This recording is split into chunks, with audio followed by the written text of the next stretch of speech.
இது பஞ்சாயத்து ரூமினுடைய பள்ளிக்கூடம் அருகில் உள்ள இடம்.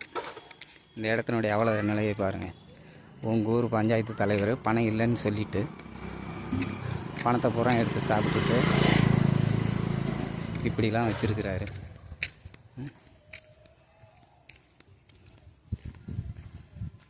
இது பள்ளிக்கூடம், ஸ்கூலு, எலும்பு ஸ்கூலு பள்ளிக்கூடம்.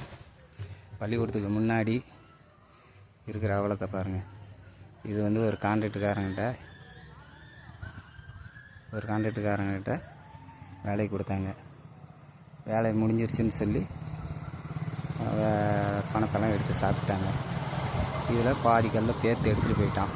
கேட்டாக்க எனக்கு நட்டமாயிடுச்சு, தலைவர் பணம் எனக்கு ஒழுங்காக பேசினபடி சம்பளம் தரல